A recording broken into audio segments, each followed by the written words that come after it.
Operation Sindoor വിഷയത്തിൽ രാജ്യസഭയിൽ ചർച്ച തുടരുന്നു. വിദേശകാര്യമന്ത്രി എസ് ജയശങ്കറാണ് ഇന്നത്തെ ചർച്ചകൾക്ക് തുടക്കമിട്ടത്. പഹൽഗാം ഭീകരാക്രമണത്തിന് ശേഷം പാകിസ്ഥാന് ഭാരതം കനത്ത പ്രഹരം നയതന്ത്ര തലത്തിലും നൽകി. ഭീകരതയ്ക്കെതിരെ വിട്ടുവീഴ്ചയില്ല എന്ന സന്ദേശമാണ് ഓപ്പറേഷൻ സിന്ദൂർ നൽകിയത്. ആരുടെയും മധ്യസ്ഥത ഭാരതത്തിന് ആവശ്യമില്ല. തഹാവൂർ റാണ ഉൾപ്പെടെയുള്ള ഭീകരരെ നിയമ നടപടികൾക്കായി ഭാരതത്തിലെത്തിച്ചു. നെഹ്റുവിൻ്റെ തെറ്റുകൾ മോദിയുടെ ഭാരതം തിരുത്തുകയാണെന്നും ജയശങ്കർ രാജ്യസഭയിൽ വ്യക്തമാക്കി. They had normalized terrorism. They made out हाँ terrorism हो गया बट चलिए डायलॉग के लिए चले जाते. हर बार सर इतनी बड़ी घटना होती है, मुंबई 26/11 होती, ट्रेन बॉम्बिंग होती है, कुछ महीने बाद आप कहते हैं नहीं ठीक है वो हो गया चलिए बात के लिए चल. And I know some members raised some issues about it, but I want to say dams may have taken years to build before. This is Modi government. Things are different. You will see the change on the ground. And again, I repeat, blood and water will not flow.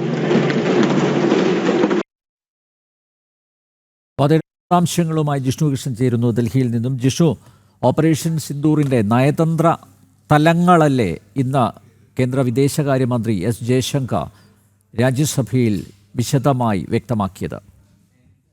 തീർച്ചയായും Anil Nambiar, operation സിന്ധുവിന്റെ സമയത്ത് ലോകരാഷ്ട്രങ്ങൾ ഭാരതത്തിനൊപ്പം നിന്നതും ഭീകരതയ്ക്കെതിരെ നിലപാട് സ്വീകരിച്ചതും ഭാരതത്തിന്റെ നയതന്ത്ര നീക്കങ്ങളുടെ വിജയമാണ് എന്നുള്ളതാണ് വിദേശകാര്യമന്ത്രി എസ് ജയശങ്കർ രാജ്യസഭയിൽ പറഞ്ഞിട്ടുള്ളത്. കൂടാതെ അമേരിക്കൻ പ്രസിഡന്റ് ഡൊണാൾഡ് ട്രംപ് ഉൾപ്പെടെ ഒരു നേതാവും ഭാരതത്തിന്റെ സൈനിക നടപടി നിർത്തിവെക്കാൻ ആവശ്യപ്പെട്ടിട്ടില്ല. കാരണം പ്രതിപക്ഷത്തിന്റെ ഒരു പ്രധാന ആരോപണമായിരുന്നു ട്രംപ് പറഞ്ഞതുകൊണ്ടാണ് ഭാരതം വെടിനിർത്തൽ ധാരണയിലേക്ക് എത്തിയത് എന്നുള്ളത്. അതിൽ വളരെ കൃത്യമായൊരു വിശദീകരണം ഇന്നിപ്പോൾ എസ് ജയശങ്കർ നൽകിയിരിക്കുകയാണ്. ട്രംപ് ഉൾപ്പെടെ ഒരു നേതാവും ഭാരതത്തിന്റെ സൈനിക നടപടി നിർത്തിവെക്കാൻ ആവശ്യപ്പെട്ടിട്ടില്ല. അത് മാത്രമല്ല, ആ കാലയളവിൽ പെഹൽഗാം ഭീകരാക്രമണവും ഓപ്പറേഷൻ സിന്ദൂറിന്റെയും കാലയളവിൽ അമേരിക്കൻ പ്രസിഡന്റും പ്രധാനമന്ത്രി നരേന്ദ്രമോദിയും തമ്മിൽ ഫോണിലൂടെയും അല്ലാതെയും ഒരു ആശയവിനിമയം നടത്തിയിട്ടില്ല എന്ന കാര്യം കൂടിയും വിദേശകാര്യമന്ത്രി എസ് ജയശങ്കർ വ്യക്തമാക്കിയിരിക്കുകയാണ്. പെഹൽഗാം ഭീകരാക്രമണത്തിന് ശേഷം വിസ റദ്ദാക്കിയതും സിന്ധു നദീജല കരാർ മരവിപ്പിച്ചതും ഓപ്പറേഷൻ സിന്ദൂറും ഉൾപ്പെടെ വിവിധ തലത്തിലുള്ള നടപടികൾ ഭാരതം സ്വീകരിച്ചു.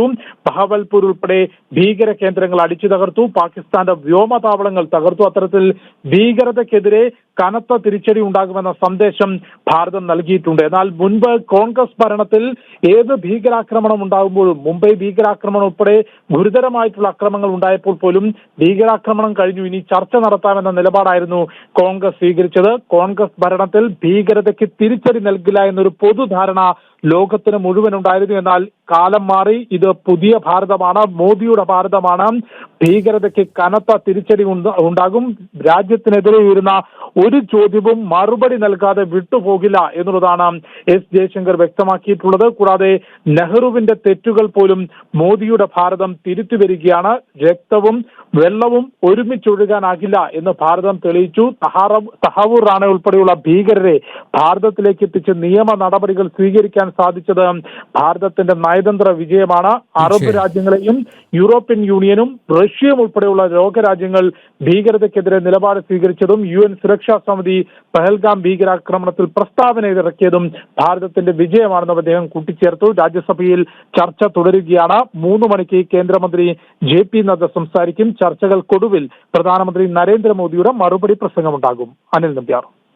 ഓപ്പറേഷൻ സിന്ധു വിഷയത്തിൽ രാജ്യസഭയിൽ ചർച്ച തുടരുന്ന വിദേശകാര്യമന്ത്രി എസ് ജയശങ്കർ ഇന്നത്തെ ചർച്ചകൾക്ക് തുടക്കമിട്ടു. പഹൽഗാം ഭീകരാക്രമണത്തിന് ശേഷം പാകിസ്ഥാന് ഭാരതം കനത്ത പ്രഹരം നയതന്ത്ര തലത്തിലും നൽകി. ഭീകരതയ്ക്കെതിരെ വിട്ടുവീഴ്ചയില്ല എന്ന സന്ദേശമാണ് ഓപ്പറേഷൻ സിന്ധു നൽകിയത്. ആരുടെയും മധ്യസ്ഥത ഭാരതത്തിന് ആവശ്യമില്ലെന്നും കേന്ദ്ര വിദേശകാര്യമന്ത്രി ജിഷ്ണു കൃഷ്ണനാണ് ഡൽഹിയിൽ നിന്ന് വിശദവിവരങ്ങൾ നൽകിയത്.